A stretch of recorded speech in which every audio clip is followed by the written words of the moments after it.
তো আজকে প্রায় ৮টার মতন বেজে গেল, এখনো পর্যন্ত একটুও রোদ বাড়ায়নি। তাই জন্য এখন আমাকে মাঠে আসতে হলো, কিছু করার নেই, এখন আমাকে মাঠে এসে কাজ করতে হবে।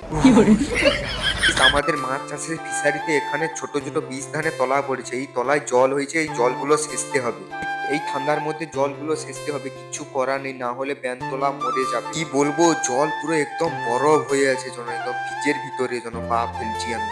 আমার মনে হচ্ছে পায়ে যেন রক্ত চলাচল বন্ধ হয়ে গেছে মনে হয়। আর এখানে দেখতে পাচ্ছ কতটা পরিমাণে জল। এখন আমাকে এই ঠান্ডা এই জলটা পুরোটাই মারতে হবে গাইস। আর এখন আমার জলটা মারা কমপ্লিট হয়ে গেছে পুরো। তো এখানে জলটা মারা কমপ্লিট করে এখন আমি বাড়িতে চলে এসেছি, আর বাড়িতে এসে একটু রেডি হয়ে নিয়েছে। এখন একটু আমি ঘোড়াটাকে নিয়ে এখন আমি যাব। এখন আমি কোথায় যাবো যেন, একটু পতার দিকে ভিডিও অফিসে একটু কাজ আছে, তাই জন্য ওখানে এখন আমি যাবো। এর নাম রাখা হয়েছে জাংলি ঘোড়া। আর এখন আমি আছি সেই ভাইরাল ভুতিয়া বাঁধ থেকে হয়ে এখন আমি এই যে পতার দিঘিতে চলে এসেছি। আর এই যে দেখতে পাচ্ছ পতার দিঘির ব্যানারটা, তোমরা দেখে নাও। তো এখানে কাজ বাজ কমপ্লিট করে এখন আমি বাড়িতে চলে এসেছি। আর বাড়িতে আমাদের আইটেমটা কি হচ্ছে দেখো, আর এখন অনেকটা রাত হয়ে গেছে। আর আমি বাড়িতে এসে এই যে আমাদের বাড়িতে এখন মাংস হচ্ছে, আর এটা এখন মাংসর মশলাটা কষানো চলছে। আর এই যে ফ্রাইড রাইসটা দেখতে পাচ্ছ, এইটা এখন আমি নিজের হাতে করেছি। আমি রান্না করছিলাম বলে কেউ দেখাতে পারেনি আমাকে। এখন এই যে মাংসটা রান্না কমপ্লিট হয়ে গেছে, এখন আমরা বসে পড়েছি। আর আমার ভাই কি বলছে, হ্যালো গাইস,